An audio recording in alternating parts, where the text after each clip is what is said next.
Good evening. God bless you. How is everyone? I'm super excited. I have a very special guest. One of the first pastors I met when I moved to Austin, Pastor James Jacobs. Welcome, welcome, welcome. How you doing, sir? I'm doing well. It's good to be here. We finally made it together, put it on a show and talk together. I love that introduction you got there and that fatal distraction. Distractions are fatal, and so I like what you're doing. Yeah, thank you, thank you. Well, those of us that see the VFO, it's not a typo, y'all. It's not a typo. So, what's a VFO, Pastor? Well, God woke me up in the middle of the night and gave me that title because my background is business. My background is business, and so a business of ministry. And VFO is visionary, founder, and overseer. That's who I am. I don't want a title. People got title bishop, apostle. That's not who I am. I am the visionary of Word of Life Christian Faith Center. I am the founder, and right now I'm the overseer of the churches and ministries that are under my whatever you want to call it, that I mentor, that I coach. So it fits who I am: visionary, founder, and overseer. VFO. Yes, I love it because I've often admired the things that you do and the things that you've done. I remember meeting one of your twin sons, and he and I just connected. He's like, I guess I'm his auntie, nephew. He and I laugh about it all the time. I'm not really sure who I am, but James is so amazing. He told me that you all came from Tacoma, Washington. Mm-hmm. So what happened? You moved from Tacoma to hot Austin, Texas. Well, I'm originally from Texas, and my wife from North Carolina. And so we had mentioned my wife always wanted to come south, come to Texas. And so we had built a large ministry up there, and I built business, for 20 some odd years. And we felt, I read the scripture, Deuteronomy says, you can pass around this mountain long enough. Agreed that it's time to come home because I got it's nine of us. It's eight. I got five sisters and three brothers, when I'm passed. And so basically I'm the only one out of Texas. And so, so I missed all the family reunions, everything. So that was kind of part of coming to Texas. And the other part, that was part of it. And really to come and do a ministry in a hometown, what I always wanted to do, to come back home and do a ministry at home to the people so they can see the son that's left and how's he doing right now. Oh, good. So that's kind of pulled it back to Texas, is to come back home. And we had sent our son first. We the spies out. The twin was in Texas 2 years before we came. Mm-hmm. Told us all about it. So when we came, I just told everybody I'm the father of the twins. So that's how we wound up in Texas. Right. Wow. Yeah, and I remember the story when I met your namesake James. He was telling me at the time you all were building, I call it a mega church outside of Austin. Mm-hmm. And it was so impressive to me because you left, and it sounded like something I would do, and my husband would scratch his head because I'm that person too that would do something that had never been done before. But you came, and I remember the story, living with a little mobile home on the lot. Right. Even made the news when the contractor sold hundreds of thousands of dollars from you all, and you all were so determined, and you finished that building. And it was a very impressive building, which is still there under different ownership. But I was admired for you because you've always had such a business sense. Mm-hmm. So my question is, I've met so many people, and my husband and I were one of them as well. As a young couple, or as people that say, God told me to start a ministry, Mm-hmm. but I don't know where to start. Mm-hmm. What are some of the nuggets that you would give someone that's starting out, that's never, all I know is you have a word and a Bible, Mm-hmm. a word from the Lord and a Bible. So what are some things that you would suggest they do? Well, one thing John Maxwell always teaches us that the first person you need is yourself. It's so important that you work on yourself. So many times, young leaders want to, oh, I get some people, I work on the people. No, you need to work on yourself, and evaluate your skills. What do you have? Like Jesus, like the prophet asked the woman, what do you have? So I think you take some time and don't get in a hurry to evaluate who you are and what you have. And then if you evaluate that and can be able to write the vision and make it plain on who you are, it'll make a difference in your next move, Because if you look through the whole Bible, God evaluated people before he put them on a mission. Moses, 40 years. You're looking at Jesus himself, 3 years before he really got into his ministry, So a lot of time I tell young people, don't get in a hurry. Work on yourself. Get more than just 5 scriptures and come. The Bible, it's different between a vision and an idea. It's a difference between a career and a calling. Because sometimes we want to start a ministry, but that's a career. It's not a calling. A calling is something that you have to do. A calling is something that you're equipped to do. You have the gifts and the skills to do, and the confidence to make it happen. And it doesn't.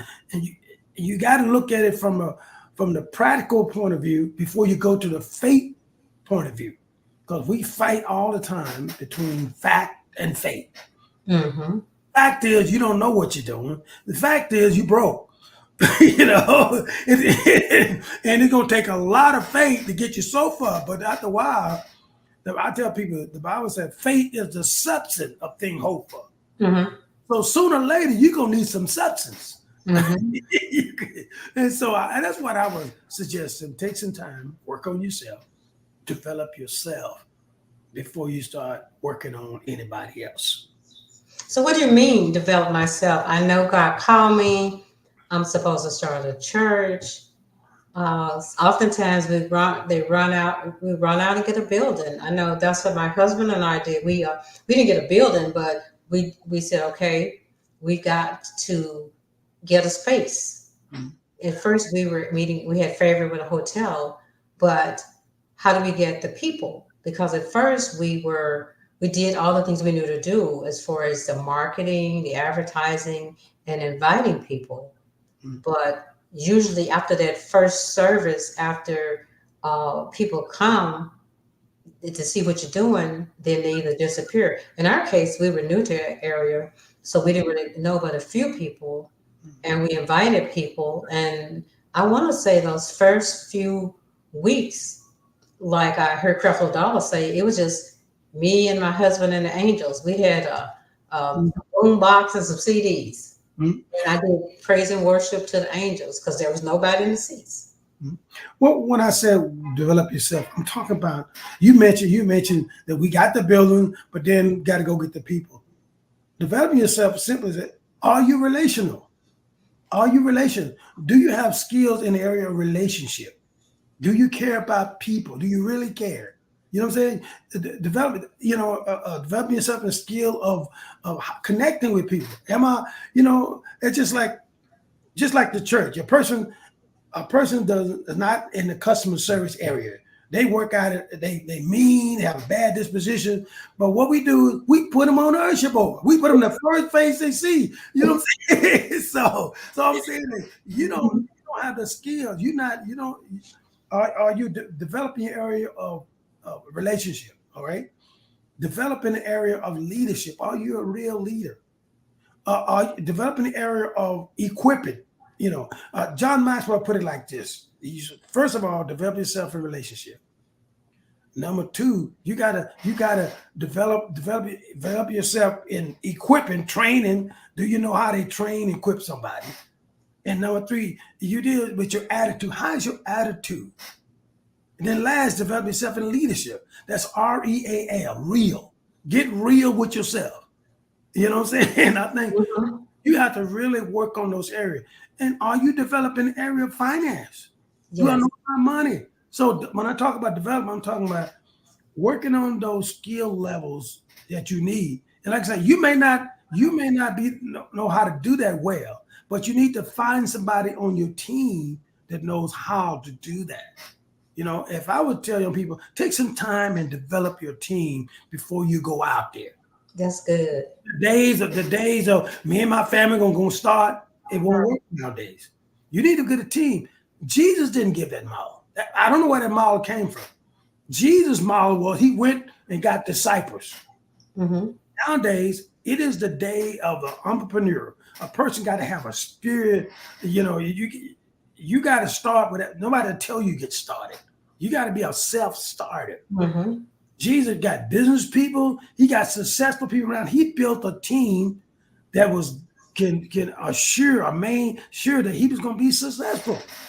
Mm-hmm. Got the people around him. So all when I said develop yourself, I'm telling you got to be able to know these things or be able to do these things or see the value of these things before you start ministry. Well, God called me and that's enough. He'll provide. Uh-huh. All right, well, go ahead on and out there and see what happens. Mm-hmm. You know what I'm saying?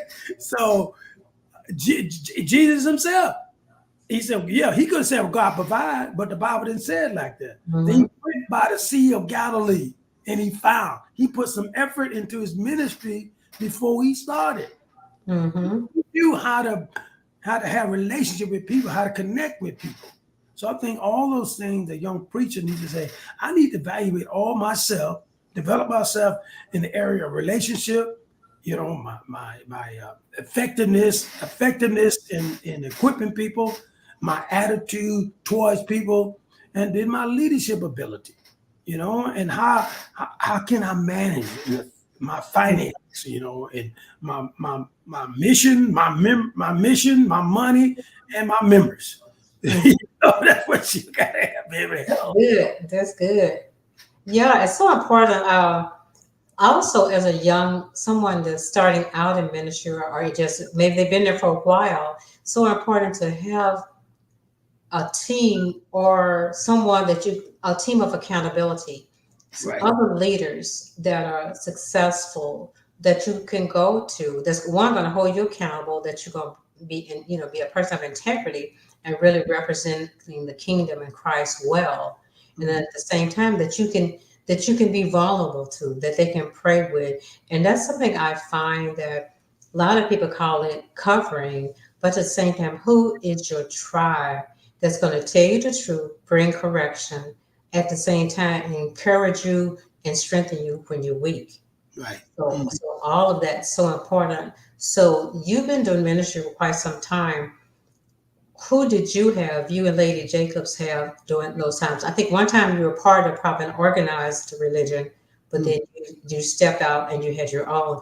Who are some of the leaders that are still around that those that are listening that maybe they can attach to or get fed from as well? See, you can be fed and hold yourself accountable to people that are near and people that are far. I had a great pastor, Superintendent Brown, that guided us through. He's a great father and a great leader, great leader.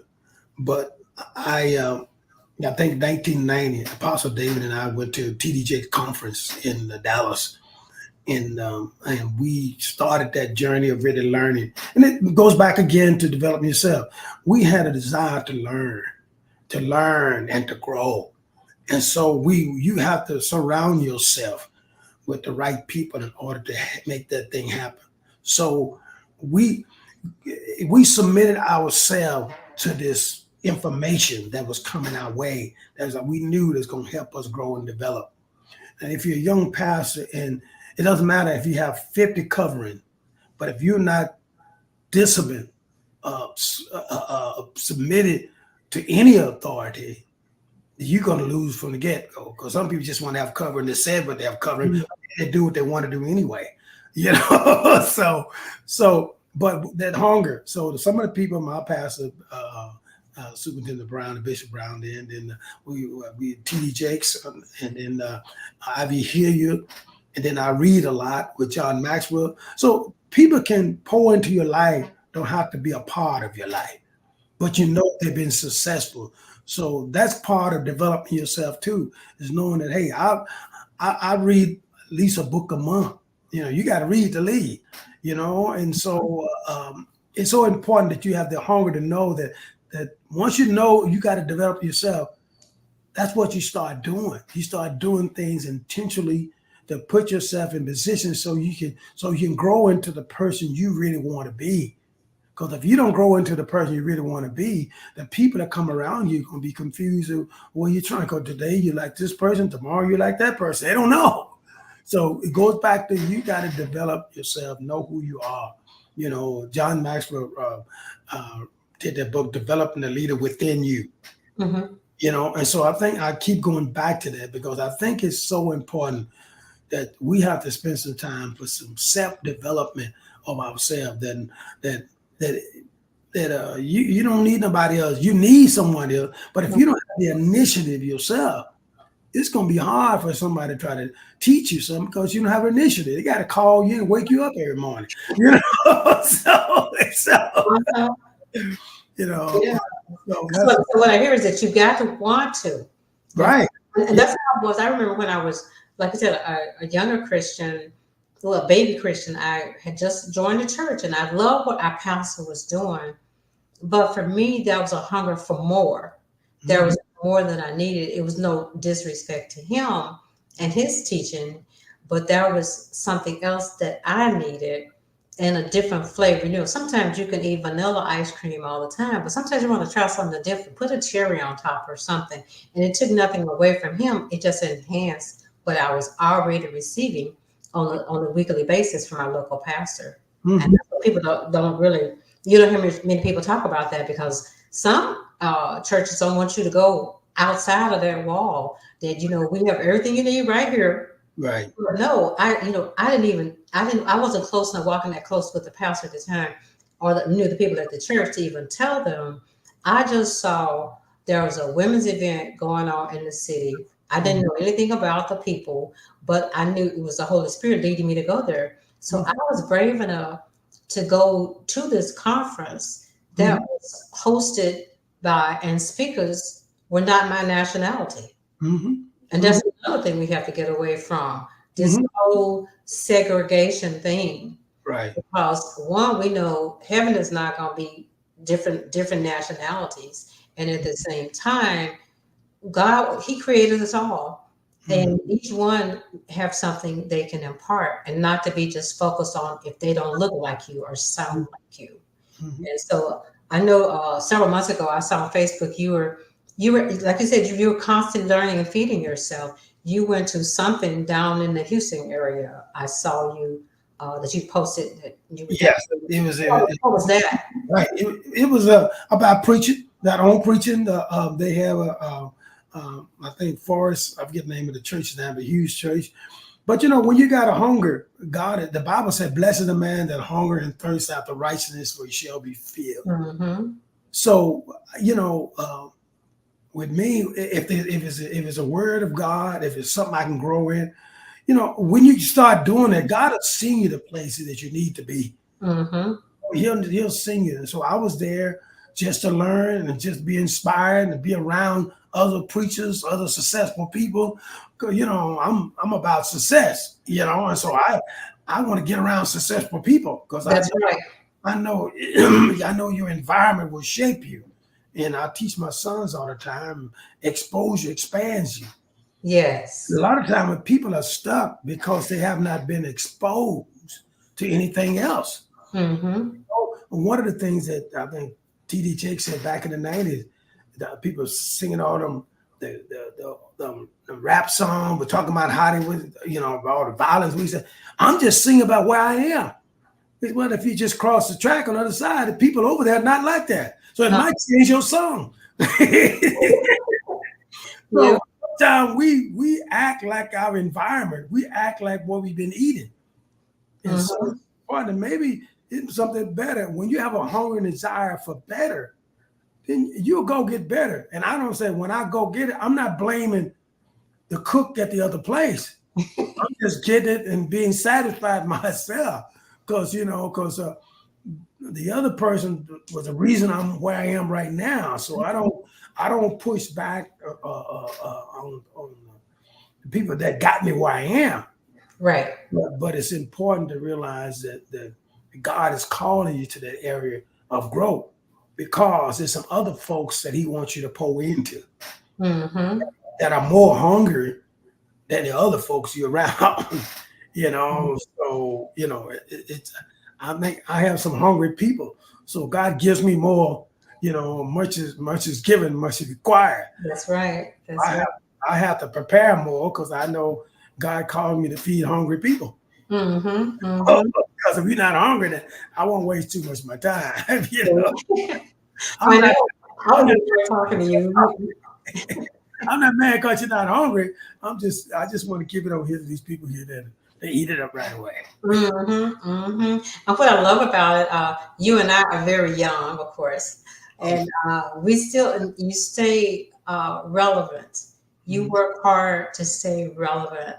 I have some colleagues that are somewhere, they're not quite as young as you and I, but they are close. mhm. And how, what would be the advice for someone that's been a senior pastor for a while, or maybe inherited a church, or, just been a pastor for a long time, to get them to be relevant to the new people, the new generation?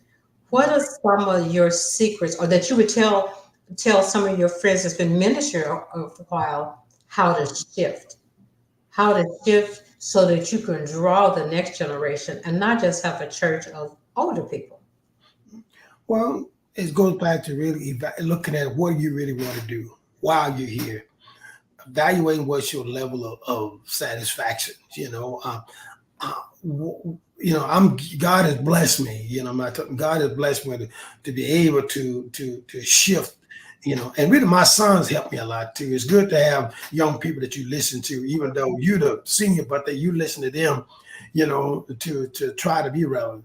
And I think John Maxwell says that people will change when they hurt enough that they have to, when they learn enough that they want to, and when they hear enough that they're able to. Wow.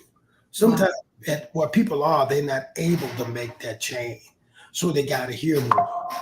And me as a teacher, I've learned to be patient with people, show them the picture of what can be. But then you got to help them to get there. And I think what I would do, say, if a person that maybe seem like they're stuck or wherever they are, I would paint them a picture of what can be. If you look through at the Bible, God pulled people into the promised land by telling them what can be. He said, there's a land flowing with milk and honey. You Mm-hmm. that all he painted a picture of what can be, what pulls them into the area of what they should be. And so I think that's what you have to do.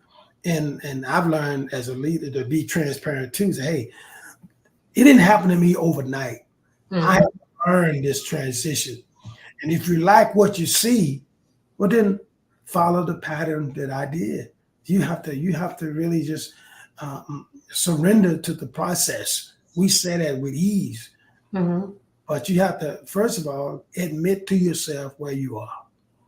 That even though I'm pretending, look like I'm happy with what I have, but I want more. I never was satisfied with little.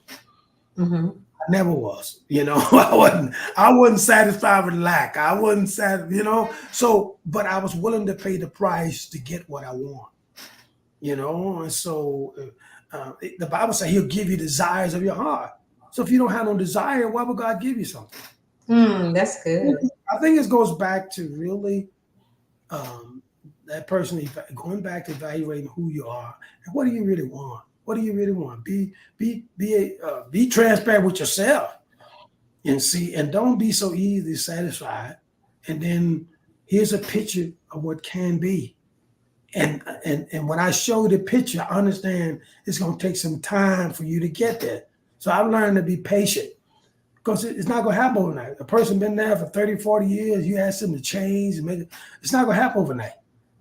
it's going to take a process of change. They're going to need some help from you know, and that's what I did. I had a team of people around me to help me. What do you think about this? Well, but Dad, that's old. We don't know. This is what you think about it. You know what I'm saying? I mean, do you have to? I have people, just like you have people to hold you accountable. Mm-hmm. You have people around you that helps you to be relevant. They help you. They help you. They help you to be where you need to be. And it's a matter of yielding to that process. Hey, yeah, when you see me, help me over here. If I'm not reaching these young people, how can I reach these young people better? Mm-hmm. Talk. What do you think? You know, you know. So I would suggest nowadays the pastors create a ministry think tank of the young people and just see what they think. You the pastor, you the guy, but create a think tank and find out what they're thinking. Wow. For the ideas that come up among them. You don't have to do them all, but you show will get you to thinking a little bit. Wow, that's good. A think tank. Yeah. Well, yeah, they have it in corporate. Yep. That's what I'm saying. And the Bible said there's nothing new under the sun. So, like you said, to take some nuggets from them and say, sometimes, you know, we don't want to, we want to keep it the old fashioned way, but that's not God's design, because he said, you know, of course, his mercies are new every day, but at the same time, you don't want to try to pour the new wine into old wineskins and you wonder why you're not attracting those. Yes, the word is there, but there's a new way of doing it. Like I always like to say, like when you're going fishing, my husband and our sons are fishermen. They use different bait for different things. And so where, you know, and my husband and I, it's so funny because we like two different types of music, because I don't know why he loves listening to that music. He grew up on that old stuff. You know, I'm there. I'll hear him over there playing that. It's like, oh my goodness, that's, for me, that's depressing.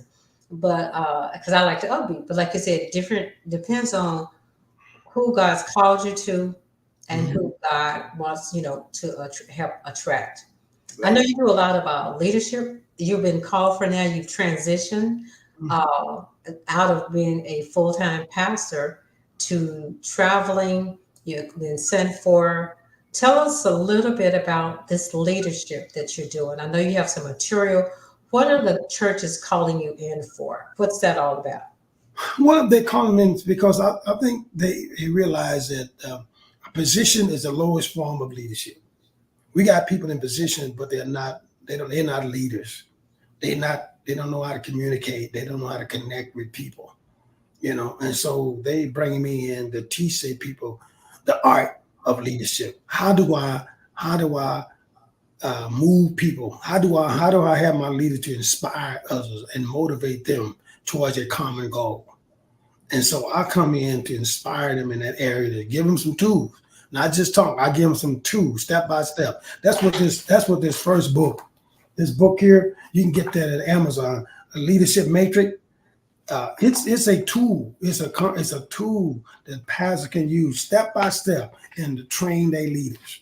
So it's a tool for training leaders. So they come bring me in to train their leaders, empower them, equip them, so they can follow the mission. If the mission is to reach people, how are you going to reach people? So we got to work on your attitude. We got to work on relationship. How do we pay? We got to work on your affecting. How effective are you with people? We got to work on your attitude. And then we got to work on your leadership ability. Real. Go back to real again. So that's what they bring me in to do. And then I got this other book, 52 Weeks of Wisdom. That's on Amazon. 52 Weeks of Wisdom. Leadership best practices. I got that one. And then the other book is a copy of a book John Maxwell wrote. Leadership Laws You Need to Learn. These are manuals that I have. They're not on Amazon, but if people email me, I can send it to them with, you know, for most of these are $15 a piece, you know. And then this latest one that I'm working on is a forward look at leadership. Reimagine positional leadership. So every day I work on leadership ideas and tools, and I read a lot about leadership. Matter of fact, I just got the latest book by John Maxwell. called High Road Leadership. And Oh, so what? High Road Leadership, Oh, okay. high road, taking the high road. Yeah. Mm-hmm. And so that's what they bring me in to do. So really, it's to train their leaders, a different look at leadership. And because the pastor wants their church to move, they want the church to increase, and you cannot move forward without good, effective leaders. Yeah. Everything rises and everything falls. Mhm. Leadership. Until you equip your leader, you can't do it all yourself. Jesus model, he came and he equipped people, Then he left with the people with the empower them. He equipped them, then he empowered them with the Holy Spirit to get things done. And that's what they call me in to do. It's to train. Wow, that's awesome. Well, one last question. Mhm. I was thinking about, I'm a pastor. I have members, but no one wants to volunteer. Like me, I was that person that when God said, okay, he spoke to me and told me to start the women's ministry. So I, email pastor went to him. But what if you have members that are so comfortable just sitting there, but you see the call that they are prophetess, or they serve in the church, but they don't have a title. But Mhm. you need some actual leaders. Mhm. So would your material help? Because they don't, maybe have a deacon or two, but Mhm. they don't have titles. They don't have people that say, I'm over this department, that department. You know how like some people won't come forth to say, I'll do this or I'll do that. You know what I mean? I think people nowadays are not traditionally, they're not reaching for titles. And what's good to have a deacon title, but you don't know how to deacon. You don't know how to lead Uh-huh. relationship with people. So I think you go back to finding out where that person, what are their gifts and strengths they have? What are their strengths? And don't look at the position. Look at the person. Start with the person. What do you have? What do you like to do? You deal with that person. What do you do? Like the interview. What do you do when you're not working? They trying to find all about you before they can put you somewhere. We do it all the way around. We need to take some time with that person. And if you can meet that need of that person, maybe all they need is, now sometimes people just need you to ask them in the right way, or they don't need to understand your vision. Mm-hmm. They need to understand what are you trying to do? People want to know what you're trying to do before they jump in there to doing it. Mm-hmm. So maybe that you need to recast your vision, and people need to know how they fit into what you're trying to do. You need to be able to explain that. How is you being an usher fits into the mission of the church? That's good. That's what a pastor needs to say. Okay, I got your usher, but how did that fit into the mission of the church? They need to know, Mm-hmm. And so whatever you're doing, you have to be able to connect that with the vision and the mission of the church. If you cannot do that, you're not going to get volunteers because they don't understand. Right. They don't know what we're doing. What are we doing here?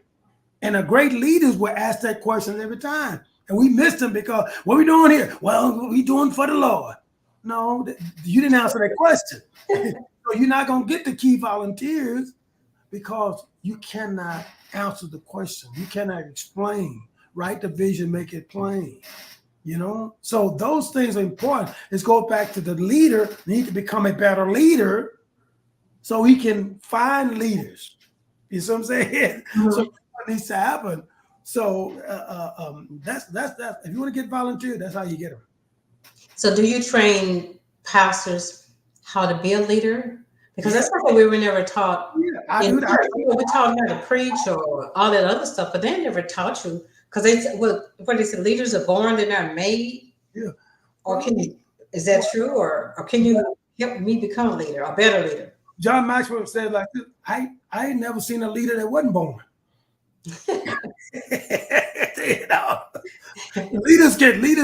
People can be developed. Leaders can be developed. I think what I do, I coach pastors. It's like I'm talking right now. They call me and I coach them. It's well, I'm dealing with this situation. What do you think? And I talk to them through the process. I coach them. So I'm a pastor's coach. So they can go to my website, jamesjacob.org. and send me an email and say, hey, I want a coaching call with you. I want to talk to you. That's good. That's So good. you can do that. You can do just like that. And I'll respond to you because hey, it's a lot of problems that I have at 30 years as a pastor and another 30 years as a businessman. And so I'm John Max leadership coach for almost 30 years. So I think nowadays the leaders really have to see you can't give what you don't have. That's good. A lot of time you don't have it. You're trying, but you don't have it. You don't have the ability to do that. So if I don't have it, reduce that pride and find somebody who can do a better job of that than you do. And that's all you have to do. You have to be willing to do that in order to be successful nowadays. Wow, that's great. Well, I so appreciate you so much. I just love picking your brain and talking to you. And there have been times as a young leader, I didn't like the answer that you gave me because I was that person that, like you said, had a word in the Bible and ready to go, but you be like, hold up now.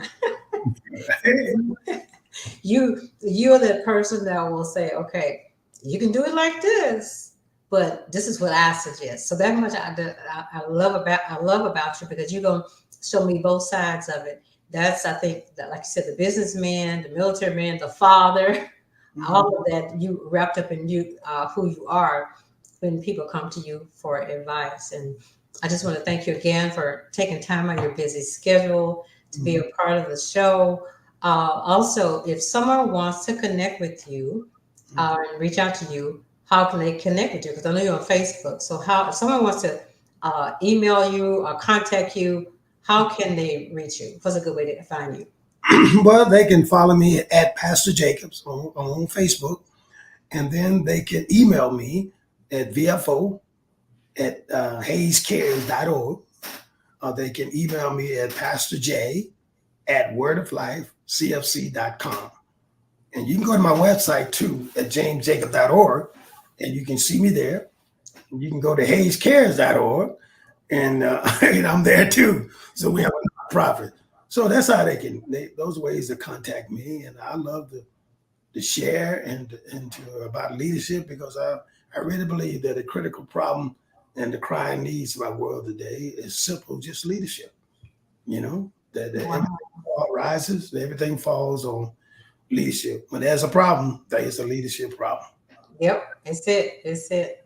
Well, thank you again. And those of you're watching Pastor James Jacobs, all the way from Kyle, Buda, Austin, Texas. It's the same, Austin, Texas. So good night, everyone, and we'll see you next week. Thank you.